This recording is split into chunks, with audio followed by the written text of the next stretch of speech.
Welcome to another episode of the Vegan Pulse. I am your host, Nancy Arenaz. Today is another segment of Making Sense with Gabriel, Gaarden. Stick around. We'll be right back.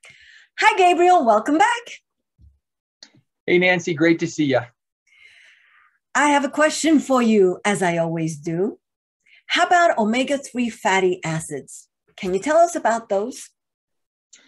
I sure can. Omega-3s. So yeah, omega-3s come from plants. They come from, or at least fish get them from algae and other little types of, green things that they eat in the ocean. And then to a certain degree, we convert them in our own bodies to these, from the shorter chain omega-3s to the longer chain, more active forms of omega-3.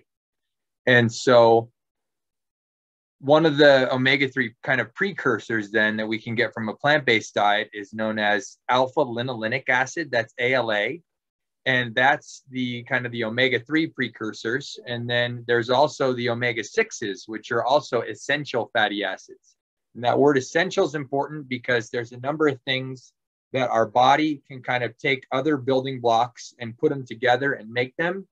But when it comes to essential things in our diet, those are things that we have to get from food, right? So our bodies can't manufacture them from other things that are, coming in or that are already there. It has to come in through food. And so that's what the omegas are. They're essential fatty acids. So we have to consume them. And like I say, we have the omega-6s, we have the omega-3s.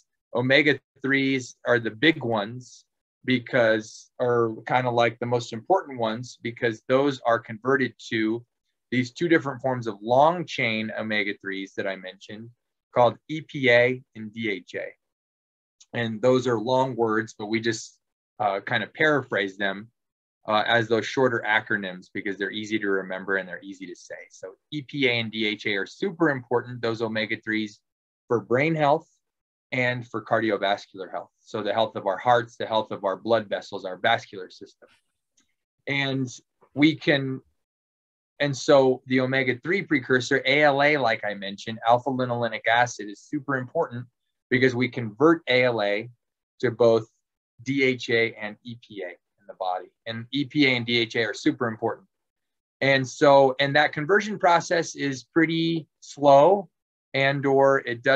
we don't convert it super readily, super quickly, super efficiently, but we don't need huge amounts of DHA and EPA in our body. And so even though the conversion process is kind of slow or it's not entirely super efficient, I think generally speaking, it's understood that if we're getting enough ALA in our diet, enough of that alpha-linolenic acid, and just so folks know, when we're thinking about ALA or omega-3 precursors, we're thinking about things like flax seeds, chia seeds, walnuts are some of our biggest hitters, or, our most rich sources of those omega-3s, as well as hemp seeds. And then you're going to get omega-3s in a bunch of other stuff too. Dark leafy greens are a great source, even berries, which we don't think of as having fat right off the top of our heads, because of course, omega-3s they're an essential fatty acid. It's a form of fat.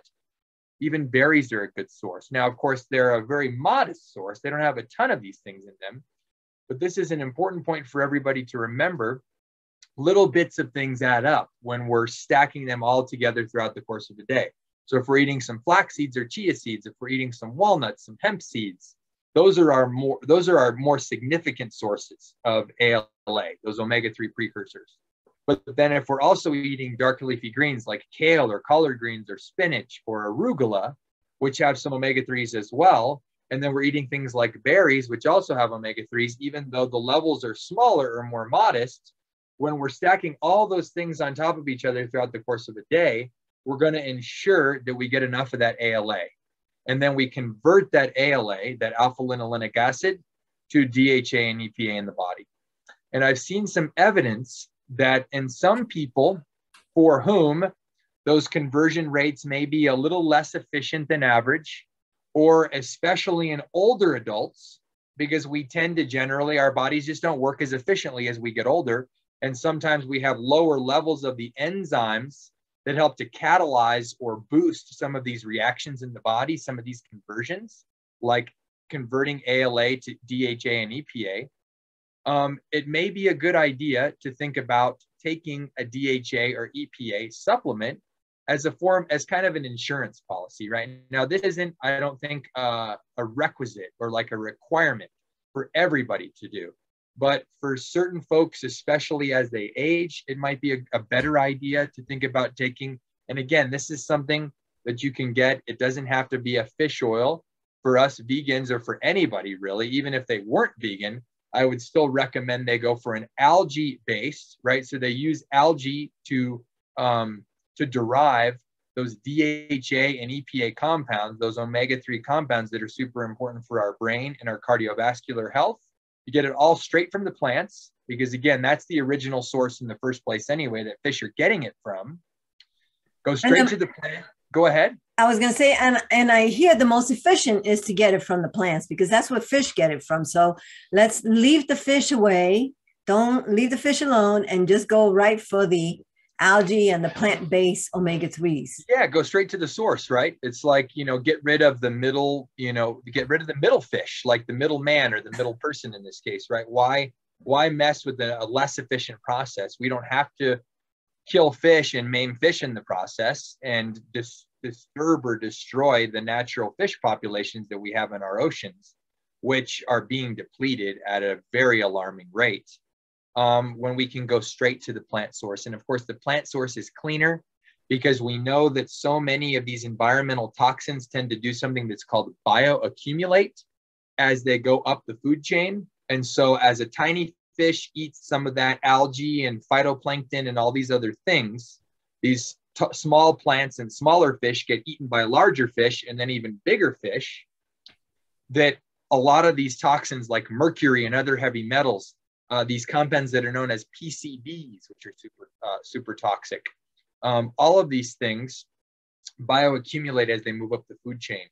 And then we tend to eat the fish that are bigger, that have more of these toxins in them. We may get our fish oil from a lot of these larger fish. And so that's something we can avoid by just going straight to the source. It's much cleaner. It's going to be much lower in any levels of heavy metals and other environmental toxins and pollutants. And then we're not disturbing the health of the fish, and we're not destroying our fish populations by going straight to the source. And so people can just find an algae-based DHA or EPA supplement. Now, like I say, that's not an absolute requirement. For many healthy people, I think there's a good chance that they're going to convert enough of the ALA that you get in some of those, seeds that I mentioned, nuts, especially walnuts, and then dark leafy greens and berries and things like that. Vegetables, right?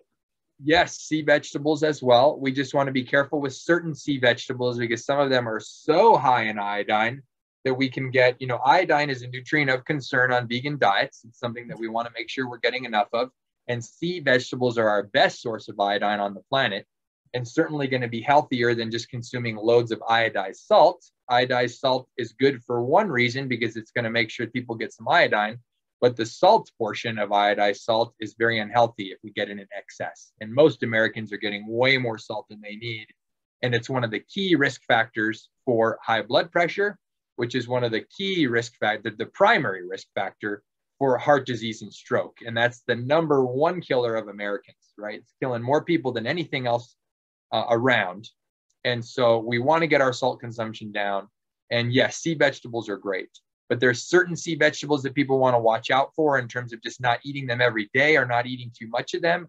I recommend folks go to nutritionfacts.org, type in iodine, type in sea vegetables, type in kelp, type in dulse, some of these popular vegetables, and just find out, because there's great resources there that are all evidence-based, really high quality information, where you'll find out which sea vegetables you might want to watch out for when it comes to getting too much iodine. Because yes, we want to avoid getting too little is a problem, but too much can also be a problem. And so something to look out for. But yes, sea vegetables are a great solution to get enough iodine, to get some of those good, like you say, omega-3 precursors and omega-3 fats. And of course, going straight to the source. We don't need to go through the fish. Awesome. Gabriel, thank you for joining us on another episode of Making Sense with Gabriel. Great to be here, Nancy. Thank you for having me. Bye. Thank you for joining us on another episode of the Vegan Pulse. I am your host, Nancy Arenas. Remember to check out our website, follow us on Facebook, and subscribe to our YouTube channel. If you got a pulse, you got a purpose. Live vegan.